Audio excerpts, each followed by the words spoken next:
The next day, I thought it might be a good time to ask about the war. Judging by the look on everyone's faces, it wasn't. "Well, "The war," said Mr. Silton. Barry," interrupted his wife. "Can I see you for a minute?" and dragged Mr. Silton out of the room, leaving me with Mr. Preston.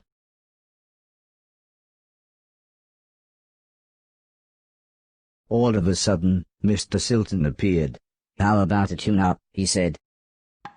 Mrs. Silton started to make some food, and Mr. Preston was playing with the dog, leaving me to chat with Mr. Silton.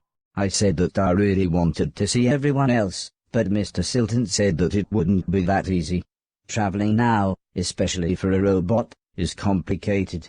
Go back to the house, you could even do some cleaning. Wait there and I'll work out a way to get you to each of them. I told him that I couldn't get into the main house because the hallway ceiling had collapsed.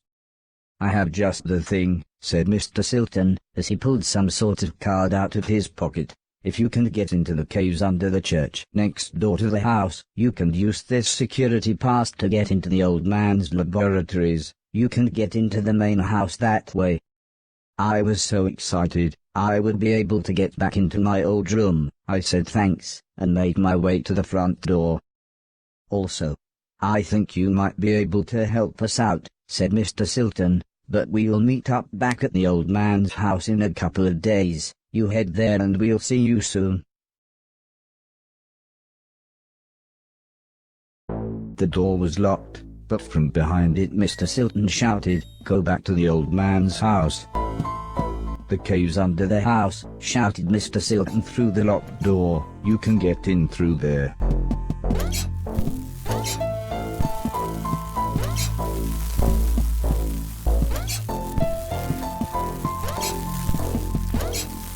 I wasn't sure what to do with this machine. The huge door was sealed shut. I wasn't sure how to get inside.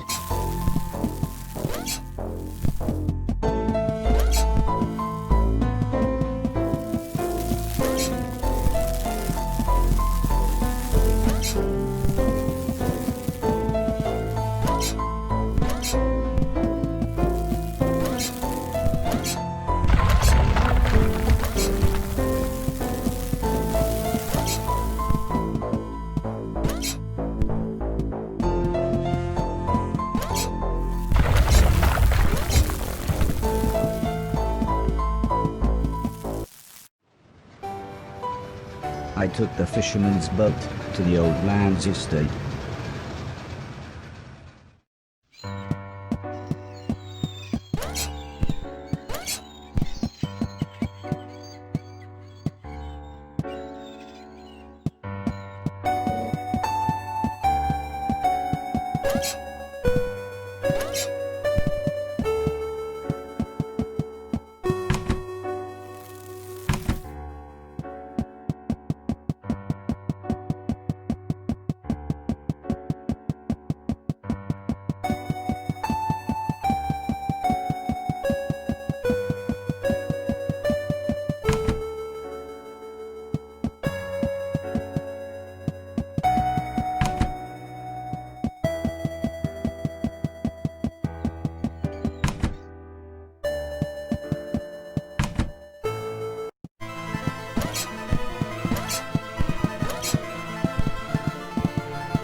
As I walked through the old church ruins, I was surprised to hear Mr. Silton calling me. He said he had forgotten to give me something, and the church's community hall would be the perfect place to try it out. As soon as we walked into the hall, Mr. Silton said he had a present for me. It was a pair of Atlas gloves. They made me think of the old blind man with the cat, and his stolen Atlas gloves.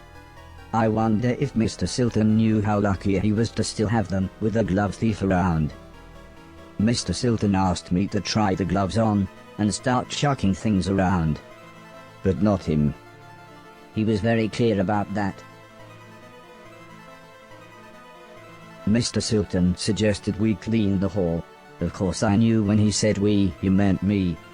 But I was happy to try out my new gloves. He said I should clear everything off of the basketball court and put the things on the floor either side. I fiddled with the settings for a bit, but when Mr. Silton saw I was having trouble, he produced a small manual. He explained that pressing down and X would pick the thing up. X would then throw the thing, and if I wanted to place it on the floor, I should again press down and X. He looked more and more confused as he read all this, but eventually he finished by saying, "Well, I hope that made more sense to you than it did to me."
Mr. Silton sounded slightly annoyed when he said, "Come on, take all the stuff off the basketball court and chuck it either side."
Clear the basketball court.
clear the basketball court.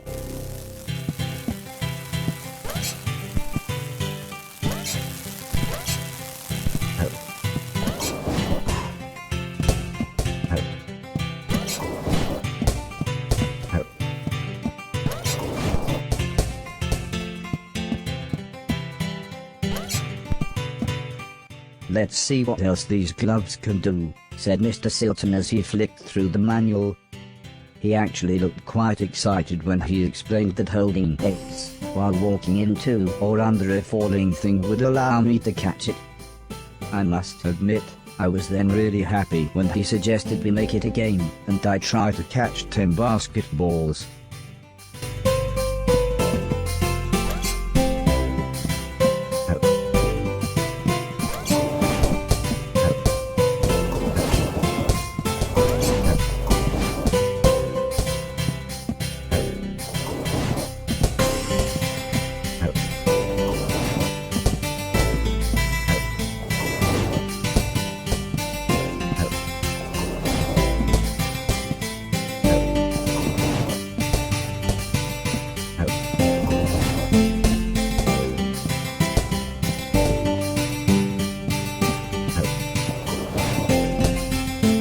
Next, Mr. Silton suggested we make it a real game and see how quickly I could score 10 baskets.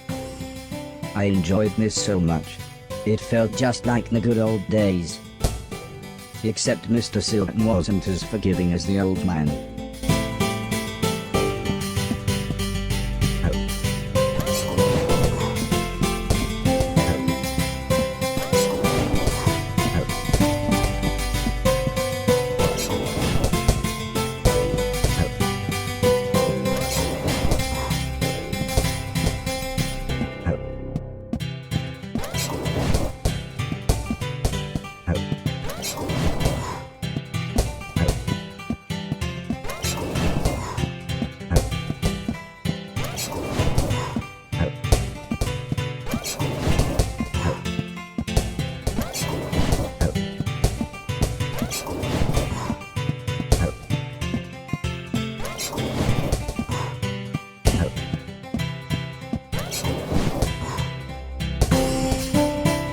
When I'd scored 10 baskets, Mr. Silton gave me what he called a high five.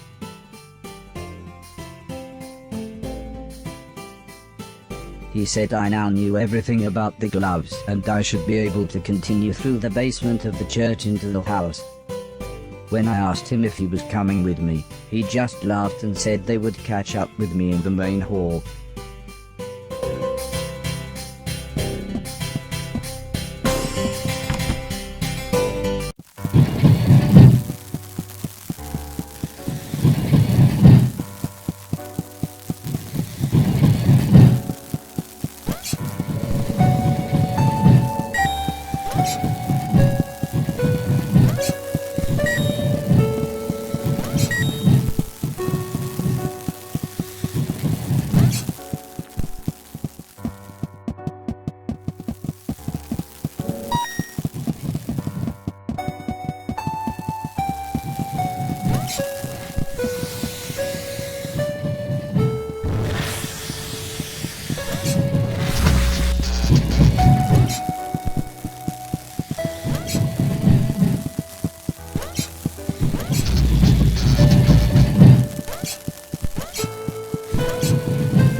I was stood in a gigantic cavern.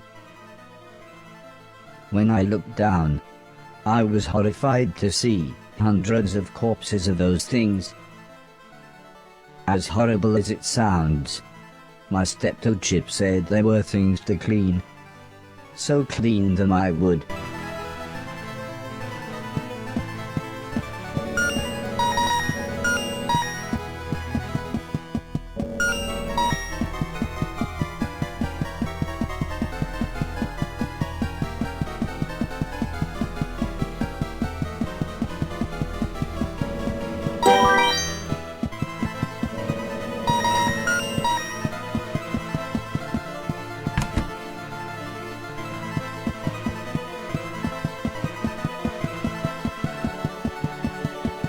That must be the door Mr. Silton talked about.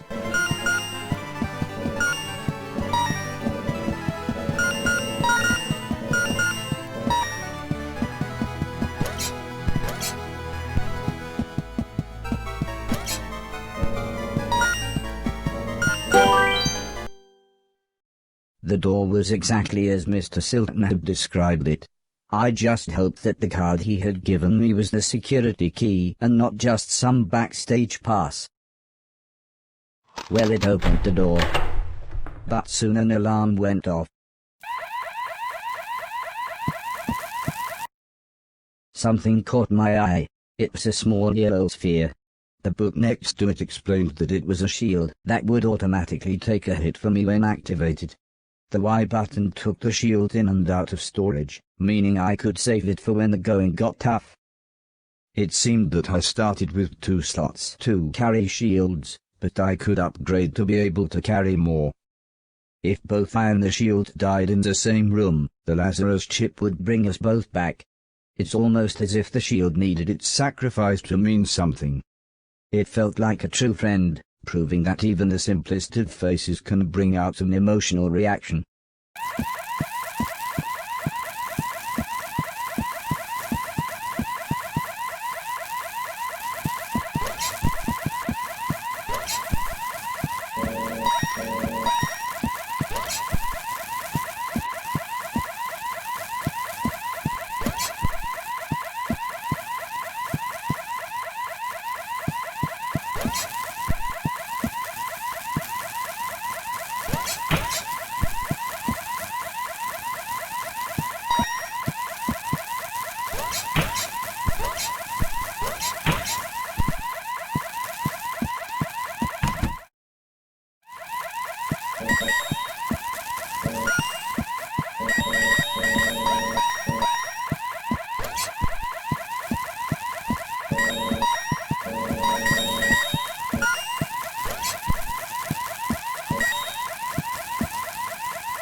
Something literally caught my eye.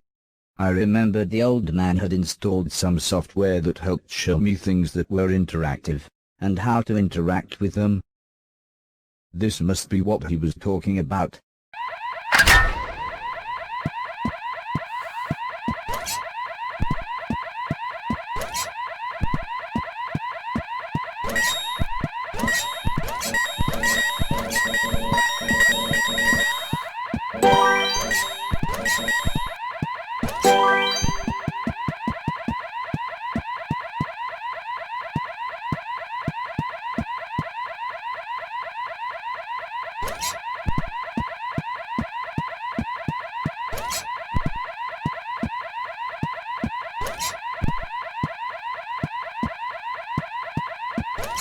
The electron gun blew the power. I needed to turn it back on before I could fire again.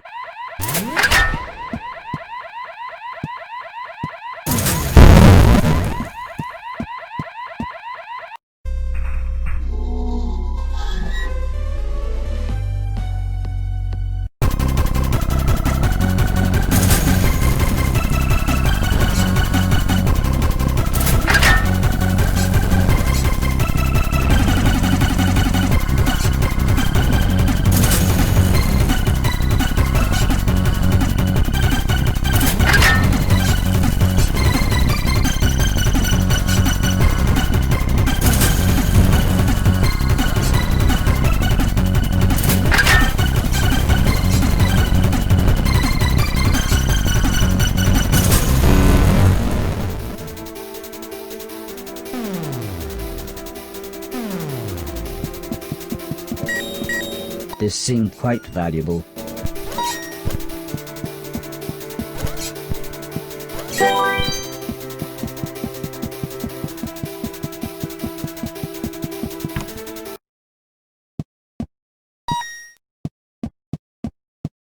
The video recorder's blinking light caught my eye. It must have been years since I had seen a film or TV show. Maybe I could take a little break from my quest and watch the film on the tape. As the video started, I was surprised to see the old man.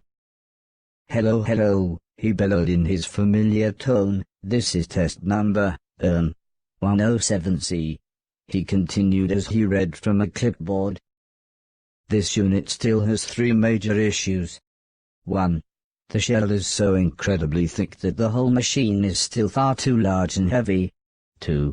The missile system is too unpredictable and aggressive. And 3. The trade-off between power and intelligence is far too great. I think the military capabilities would be far too dangerous in the wrong hands. I think we would be best to push forward with the Innocence Project." I didn't really understand a word of what he said, and I was slightly disappointed that he had recorded over the film, but it was nice to see the old man's face again.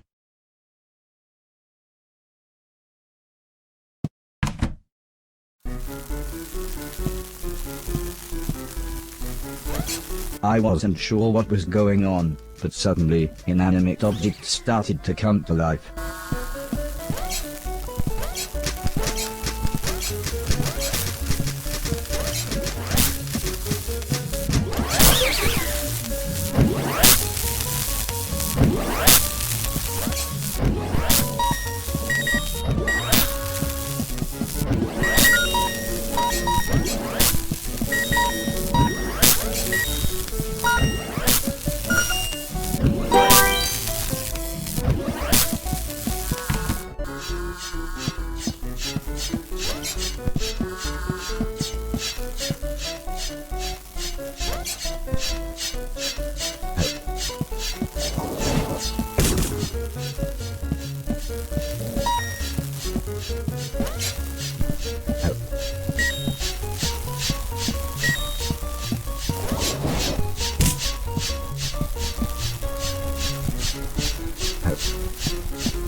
I should try picking that up.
Batteries come in all shapes and sizes.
Seeing another VCR made me wonder if there were any more recordings of the old man.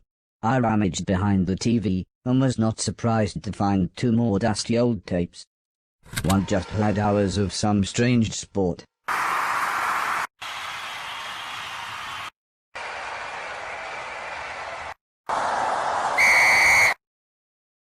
But the other had a recording of the old man. "Hello, hello," came his voice again. "Right, this is urgent. Cancel the nanobot program immediately. All production to be stopped. Contain the remaining units in these corrosion-proof canisters." Although I'm sure it's obvious, the old man continued. "We have discovered that they are essentially unstoppable and can form a controlling intelligence around any object.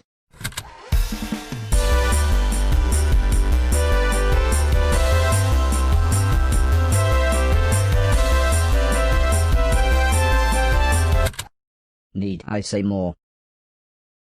Well, at least that explained why everything moved with minds of their own.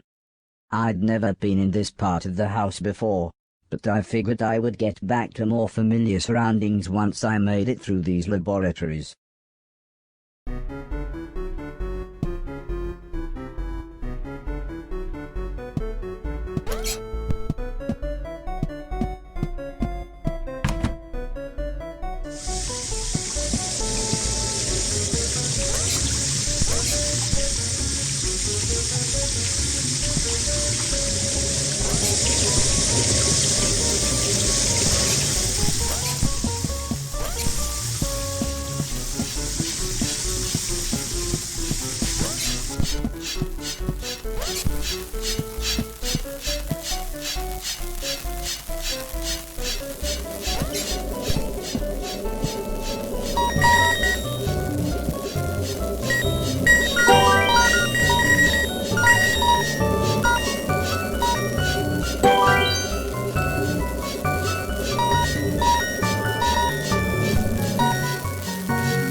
I needed to get back on the moving lift.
My shoes struggled to grip the slippery wall.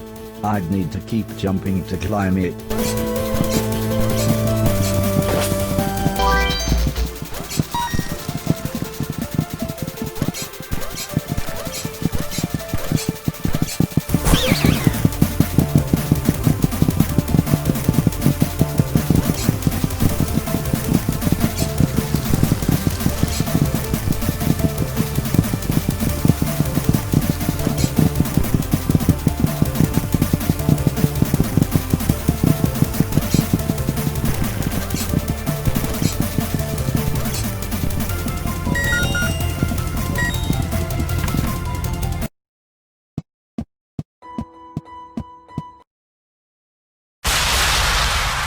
Knock knock, chuckled Mr. Silton.